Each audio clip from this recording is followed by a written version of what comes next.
아, 민정 누나. 너무 좋아요. 나도 너무 좋아요. 멈추지 말고 계속해주세요. 그 말이 내 입에서 나왔을 때 나는 이미 내가 아니었어요. 너무 외로웠거든요. 내가 누구인지, 어떤 사람이어야 하는지도 잊은 채였죠. 사랑받고 싶었어요. 누군가에게 꼭 안기고 따뜻한 천을 느끼고 싶었죠. 괜찮다. 아무 일 없을 거다라고 스스로를 달랬지만 그 사람은 내 남편의 동생이었고 나는 그 사람의 형수였죠. 절대 해서는 안 되는 관계, 용서받을 수 없는 선택, 모두가 등을 돌릴 일이란 걸 나도 알아요. 죄책감과 외로움, 안도와 욕망이 한순간에 휘몰아치던 그 밤, 우리는 말이 아닌 몸으로 대화를 나눴어요. 멈추지 말라고, 아직 끝내면 안 된다고 나도 모르게 간절히 매달렸죠. 구독 버튼을 눌러주시면 매주 놀랍고 감동적인 이야기를 들려드립니다. 오늘의 이야기 시작합니다. 양평의 장례식장. 조용히 울려 퍼지는 사람들의 울음소리가 내 마음을 깊이 짓눌렀다. 남편의 영정 사진 앞에 서 있는 동안 나는 멍하니 있을 수밖에 없었고 눈물조차 말라버린 채 그 자리에 굳은 사람처럼 서 있었다. 갑작스러운 심장마비, 예고도 없이 곁을 떠난 사람. 23년 동안 함께 살아온 현수 오빠가 이렇게 허망하게 사진 속 미소만 남긴 채 떠나버렸다는 게 믿기지 않았다. 민정 누나, 정말 많이 힘드시죠? 익숙한 목소리에 고개를 돌렸다. 문상객 중 한 사람이었고 나는 말없이 고개를 끄덕이며 답했다. 하지만 어떤 말도 이 가슴에 뚫린 커다란 구멍을 채워주지는 못했다. 그러다 한쪽 구석에 조용히 서 있던 사람이 눈에 들어왔다. 그 사람은 바로 남편의 동생 준석이었다. 남편과 닮은 준석은 아내와 별거 중이었다. 2년이 넘었지.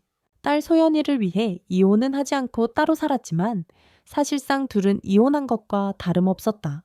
현수와도 참 잘 지냈다. 왠지 그를 보는데 묘하게 현수가 겹쳐 보이며 마음 한쪽이 시려왔다. 장례식이 거의 끝나고 사람들이 하나둘 떠나갈 무렵 준석이 조심스럽게 다가왔다. 누나, 괜찮으세요? 낮고 조심스러운 목소리였다. 나는 잠시 그를 바라보다가 가까이로 고개를 끄덕였다. 잘 모르겠어요. 아무것도 실감이 안 나요. 목소리는 떨렸고 가슴이 무겁게 내려앉았다. 형은 정말 좋은 사람이었어요. 저한테 유일한 형제고 좋은 기억밖에 없는 그런 사람이에요. 그 말에 나는 더 이상 아무 말도 할 수 없었다. 준석의 눈에도 슬픔이 담겨 있었다. 못해도 매주 한 번씩은 꼭 둘이서 술 한잔하던 사이였으니까 혼자 계시는 거 걱정돼요.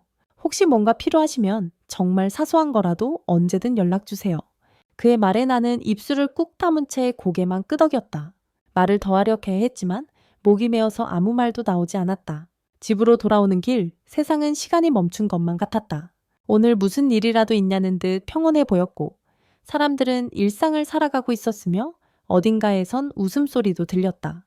나는 이제 어떻게 살아야 하는지 전혀 모르겠더라. 현관문을 열고 집에 들어서자 현수의 냄새가 아직 남아 있었다. 현관문 앞에는 현수가 즐겨 신던 운동화가 놓여 있었고 거실벽 한켠에는 그와 찍은 사진들이 걸려 있었다. 그걸 보는 순간 참고 있던 눈물이 한꺼번에 쏟아졌다.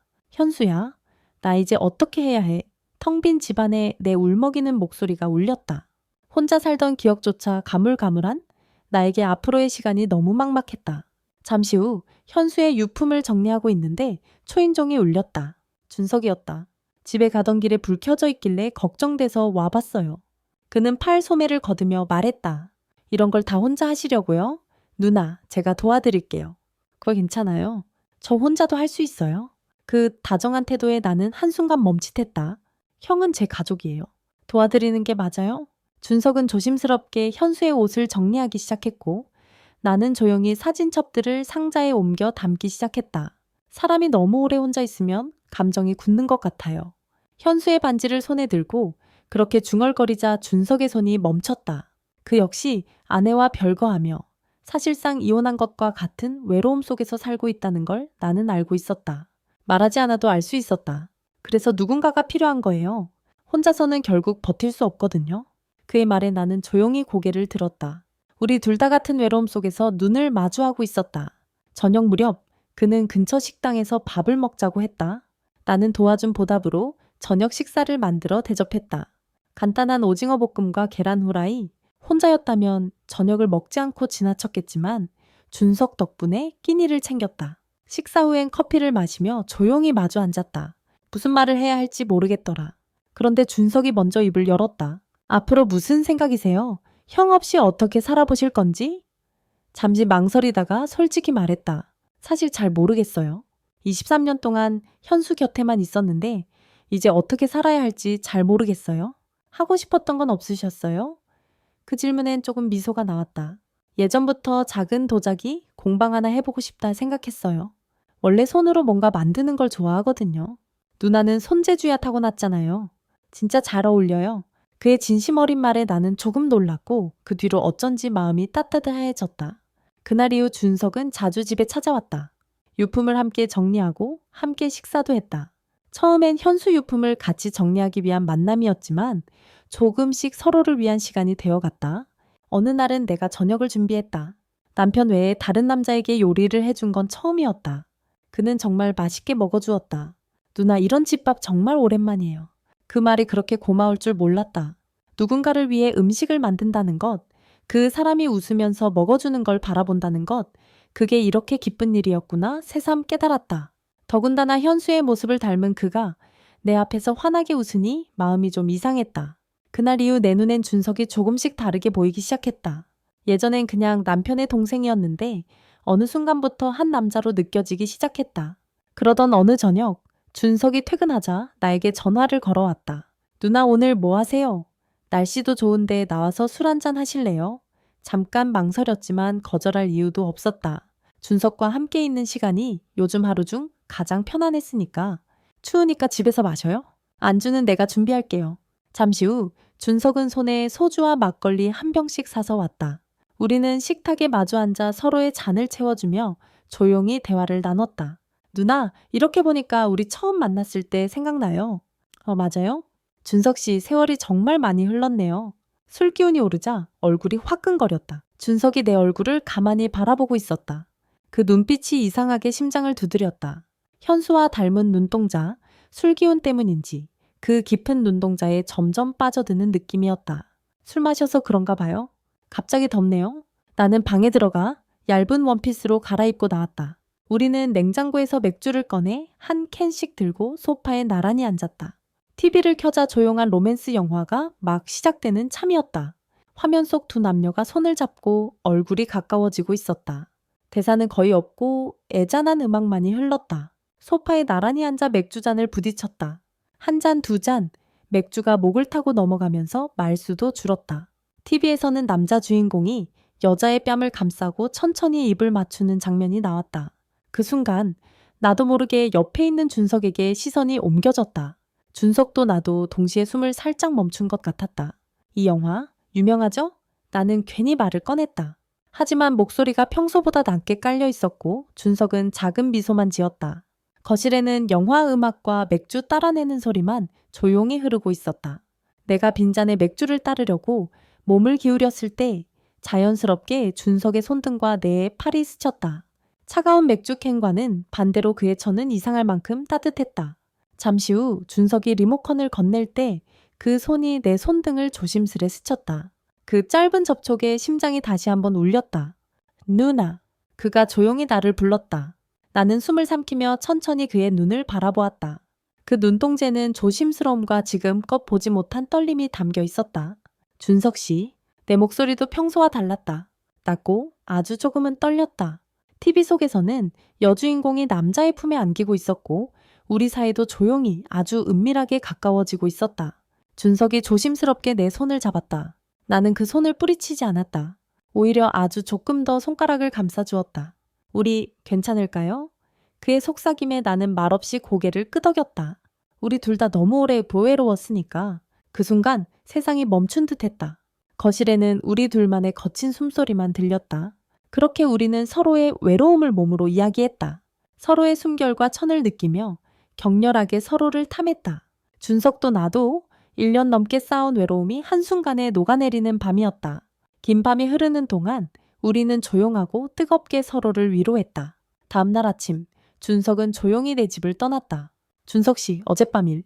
그냥 잊어요. 현관 앞에서 그렇게 말했지만 내 목소리에는 확신이 없었다. 정말 그렇게 하고 싶으세요? 준석이 조심스럽게 물었다. 나는 대답하지 못했다. 솔직히 말하면 그 밤을 잊고 싶지 않았으니까. 그 이후 우리는 서로 먼저 연락하지 않았다. 자연스럽게 한 주가 흘렀고 어느 날 준석에게서 연락이 왔다. 누나 오늘 잠깐 얼굴 볼 수 있을까요? 잠시 망설였지만 거절하지 못했다. 사실 나도 그를 보고 싶어 안달이 났으니까. 카페에서 마주한 우리는 한동안 어색한 침묵만 흘렀다. 커피를 마시면서도 눈치만 보다가 결국 내가 먼저 입을 열었다. 우리 이상한 거죠? 나도 잘 모르겠어요. 그런데 준석 씨랑 있으면 살아있는 느낌이 들어요. 그 말에 가슴이 먹먹해졌다. 준석의 솔직한 고백은 내 안에 숨겨놨던 감정을 툭 건드렸다. 저도요. 현수가 세상을 떠난 후 처음으로 웃을 수 있었어요. 준석 씨 덕분이에요. 잠시 침묵이 이어졌고 그가 물었다. 그럼 우리 계속 만나도 될까요? 나는 한참을 고민하다가 고개를 끄덕였다. 그날 이후 우리는 은밀한 관계를 유지했다. 겉으론 여전히 형수와 남편의 동생 사이였지만 실제론 서로를 아끼고 기대는 특별한 사이가 되었다. 오랜만에 진짜로 웃어본 것도 누군가의 천을 느낀 것도 다 준석 덕분이었다. 우리는 시장에서 같이 장을 보고 영화를 보고 나란히 걷기도 했다. 그리고 밤이 되면 한 공간에서 특별한 시간을 보냈다. 준석과 함께하는 밤은 정말 뜨거웠다. 매일 우리는 서로의 내면을 적시고 외로움을 달랬다. 준석 씨, 우리 이렇게 평생 함께할 수 있을까요? 저도 지금보다 더 행복할 순 없어요. 어느새 우리 사이에는 연인 같은 자연스러운 일상이 자리 잡았다. 하지만 동시에 이 관계가 과연 옳은 건지, 언제까지 이렇게 지낼 수 있을지 불안한 생각이 마음 한구석을 맴돌았다. 그래도 우리는 거의 매일 함께 시간을 보냈다. 평일 저녁에는 집에서 같이 밥을 해먹고 주말이면 손을 잡고 데이트를 즐겼다. 하루하루가 정말 행복한 날들이었다. 모든 게 어색하지 않고 너무도 당연하게 느껴졌다. 누나 오늘은 뭐 하셨어요? 퇴근한 준석이 전화를 걸었다. 이제 하루 일과처럼 익숙한 통화였다. 집 정리도 하고 공방 관련 자료도 찾아봤어요. 그래요? 저는 지금 운동 왔어요. 좀 이따 같이 운동할 건데 왜 해요? 오늘은 쉽지 않을걸요? 각오하세요. 그의 목소리는 예전보다 훨씬 밝아졌다. 나와 함께하면서 삶의 의욕을 되찾은 듯 했다. 오늘 저녁 뭐 먹고 싶으세요? 제가 장 보고 갈게요. 그냥 오세요? 내가 다 준비해놨어요. 준석 씨 좋아하는 부대찌개 끓였거든요. 내 말에 그가 웃었다. 그 웃음소리를 듣는 순간 오늘 하루도 잘 살았다는 생각이 들었다. 집에 온 준석은 잘 차려진 저녁상을 보고 고마워했다. 그날 저녁도 우리는 둘만의 시간을 보내고 있었다. 오늘 있었던 이야기들을 주고받으며 저녁을 함께 먹고 소파에 나란히 앉아 유튜브를 보고 있었다. 요즘 참 행복해요. 나는 조심스럽게 그의 어깨에 기대며 말했다. 준석은 내 머리카락을 조심스럽게 쓸어넘기며 대답했다. 저도 누나 덕분에 우울하지 않아요. 매일 외롭고 사는 게 지쳤었는데 많이 괜찮아졌어요. 그 말이 끝나자 내 핸드폰이 울렸다. 화면에는 수진이라는 이름이 떠 있었다. 나는 순간 얼어붙었다. 수진은 준석의 아내였다. 남편 현수의 장례식 이후로 수진과는 특별히 연락이 없었지만 준석과 단둘이 있는 이 시간에 그녀에게서 전화가 오니 가슴이 조여왔다. 조심스럽게 준석을 바라보다 핸드폰을 들었다. 언니, 요즘 왜 이렇게 연락이 없어요? 걱정돼서요? 수진의 목소리는 평소보다 조심스러웠다. 그냥 집에 있었어. 이래저래 좀 정신이 없어서 혼자 있으니까 답답하겠지. 내일 시간 되면 점심 어때요? 나는 순간 망설였다. 혹시 무언가 눈치챈 걸까? 수진아, 내일은 좀 힘들 것 같아. 왜요? 언니 요즘 이상해요. 혹시 무슨 일 있는 거 아니죠? 이마에 식은땀이 맺히기 시작했다. 아니야, 그냥 할 일이 좀 있어서 수진이 집요하게 묻자 결국 약속을 잡지 않을 수 없었다. 전화를 끊고 나니 심장이 쿡 내려앉는 기분이었다. 수진이가 뭐래요? 준석이 걱정스러운 얼굴로 물었다. 만나자고 해요. 요즘 왜 연락이 없냐고? 혹시 우리가 들킬까봐 걱정돼요. 설마요. 아직 아무도 모를 거예요. 하지만 나는 확신이 없었다. 며칠 뒤 시장 근처에서 우연히 만난 이웃 동생이 나에게 다가와 말했다. 언니네 요즘 어떤 남자분이 자주 보이던데 좋은 인연 생기신 거예요? 나는 어색하게 웃으며 대답을 피했지만 속은 타들어갔다. 벌써 소문이 도는 걸까? 그리고 약속대로 수진을 동네 식당에서 만났다. 오랜만에 마주한 그녀였지만 분위기는 왠지 무거웠다. 수진은 계속해서 나를 뚫어지게 바라봤다. 언니, 얼굴이 많이 좋아졌네요. 예전보다 훨씬 편해 보여요. 시간이 좀 지나니까 괜찮아지더라며 무심하게 말했지만 수진의 눈길은 집요했다. 그렇게 빨리요? 뭐 좋은 일이라도 있어요? 남자라도 생긴 거 아니에요? 나는 물을 마시다 깜짝 놀라 컵을 내려놨다. 그게 무슨 말이야? 요즘 동네에서 어떤 남자가 자주 언니 집에 들락거린다는 얘기가 있던데요? 그 순간 얼굴이 하얗게 질렸다. 심장이 쿵 하고 내려앉았다. 결국 소문은 수진 귀에까지 들어간 것이다. 언니, 혹시 준석 오빠 맞아요? 수진이 단도직입적으로 물었다. 더 이상 숨길 수 없다는 걸 직감했다. 손이 떨리기 시작했다. 언니, 진짜 준석 오빠 만나는 거야? 내 남편이랑 언니가? 수진의 목소리는 점점 커졌다. 식당 안에 시선이 하나둘씩 쏠렸다. 수진아, 여기서 이러지 말고 우리 집에 가서 이야기하자. 애써 진정시키려 했지만 이미 수진의 얼굴은 분노로 붉게 달아올라 있었다. 지금 당장 말해, 언니. 설마 남편 떠나자마자 내 남편이랑 사랑하는 사이가 된 거야? 언니가 나한테 어떻게 이럴 수 있어? 지금 장난해? 나는 어떤 말도 할 수 없었다. 눈물이 쏟아졌다. 그게 아니야. 준석 씨랑 나는 그냥 서로에게 위로가 돼서 위로? 그걸 위로라고 말하는 거야? 와, 진짜 역겹다.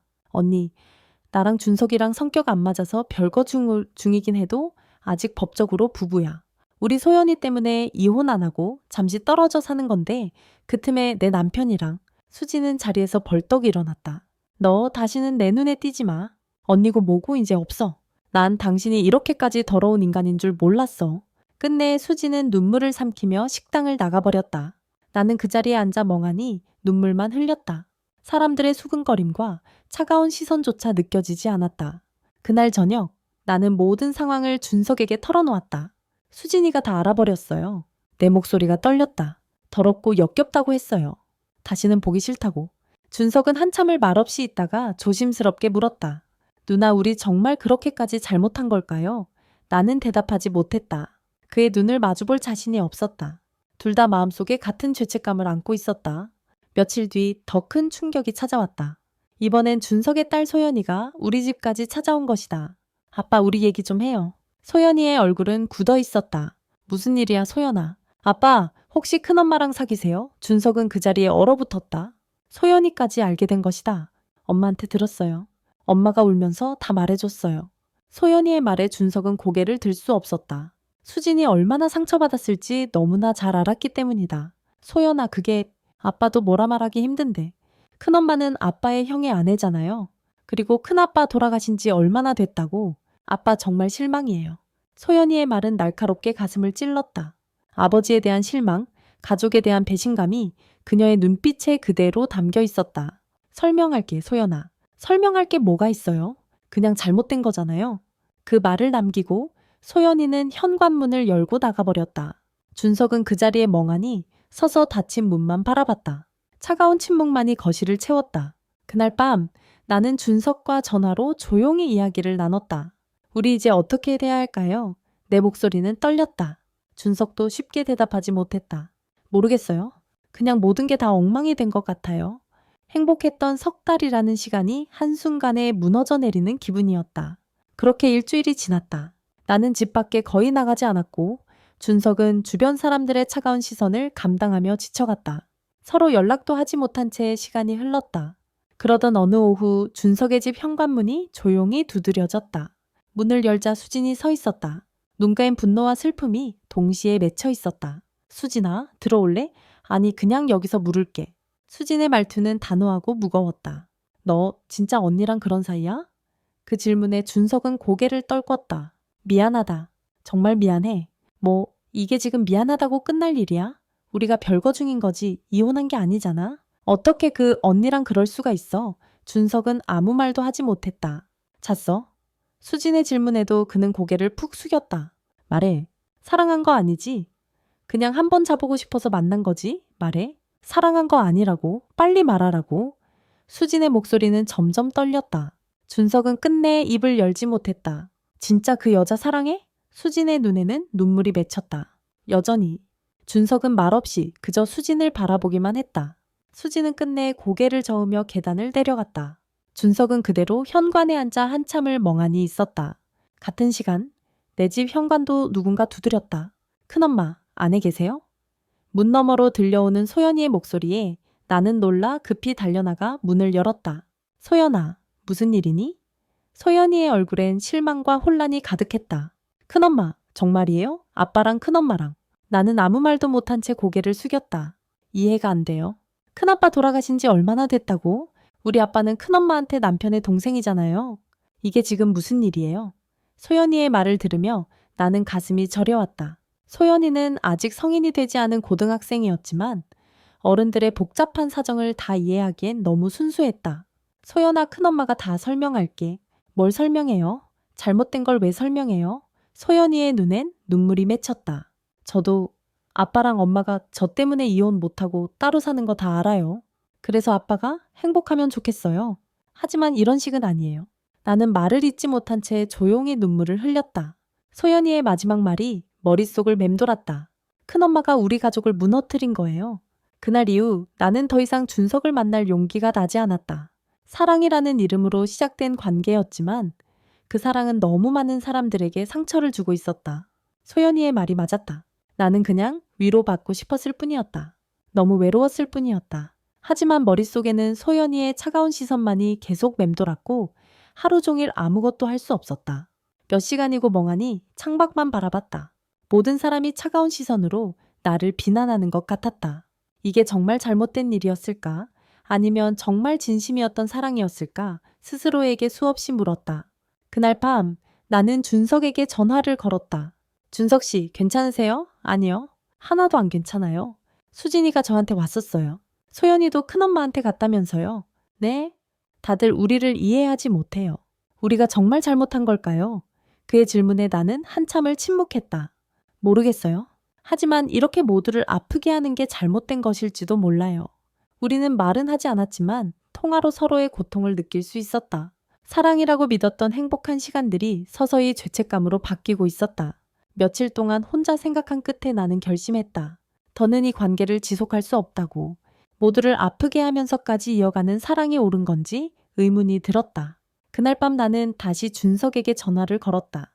준석 씨, 나 이사 가려고 그래요. 전화기 너머로 한참 정적이 흘렀다. 갑자기 왜요? 이렇게는 더 못 살 것 같아요.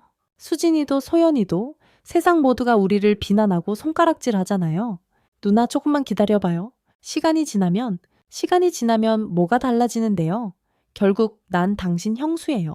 당신은 내 남편의 동생이고 나는 당신 형의 아내예요. 내 목소리는 조용했지만 단호했다. 그럼 난 어떡하라고요? 누나 없이 난 안 돼요. 그의 간절한 말에 눈물이 났지만 내 결심은 이미 확고했다. 준석 씨도 이제 그만해요. 나 같은 사람 말고 정말 사랑하는 가족에게 돌아가요. 며칠 뒤 나는 정말로 짐을 쌌다. 23년간 함께했던 현수와의 추억이 가득한 집을 떠나기로 했다. 집 전세금과 모아둔 적금으로 작은 도자기 공방을 열 준비도 했다. 오랜 망설임 끝에 새롭게 시작하는 인생이었다. 이사 당일 준석이 마지막으로 찾아왔다. 정말 가는 거예요? 어디로요? 아무도 나를 모르는 곳으로요. 이젠 연락하지 마세요. 준석은 조용히 내 손을 잡았다. 우린 실수가 아니었어요. 이렇게 끝내는 건 아니에요. 전 누나, 아니, 민정 씨 없이는 안 돼요? 나는 천천히 그의 손을 놓았다. 우린 처음부터 잘못된 거였어요. 그저 외로워서 사랑인 줄 알고 착각해서 서로에게 기대었을 뿐이에요. 그게 아니에요. 난 진심이었어요. 시간이 지나면 모두 다 알게 될 거예요. 시간이 지날수록 감당할 수 없는 아픔과 상처만 남겠죠. 나는 조용히 말하고 이삿짐 트럭에 올라타단다. 그렇게 트럭은 출발했다. 백미러를 보니 준석이 그 자리에 멍하니 서 있었다. 그의 앞에선 그렇게 담담하게 얘기했는데 왜일까? 눈물이 쏟아지기 시작했다. 그 어떤 말로도 설명할 수 없는 감정들이 밀려왔다. 1년이 지났다. 나는 강릉 외곽의 조용한 마을에서 작은 도자기 공방을 열고 지냈다. 처음엔 낯설고 어색했지만 매일 흙을 만지고 조그만 화병 하나, 접시 하나에 마음을 담다 보니 어느새 지난 일들을 조금씩 잊고 있었다.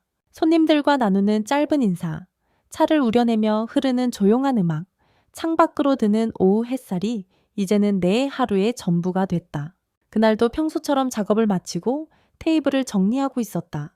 문이 열리는 소리에 고개를 들었는데 그 사람이 서 있었다. 준석이었다. 1년 만이었다. 예전보다 더 말라 보였고 어딘가 지쳐 보였지만 눈빛만큼은 여전히 깊었다. 여길 어떻게 찾았어요? 그냥 걷다가 우연히 보고 들어왔어요. 그의 목소리는 여전히 낮고 따뜻했다.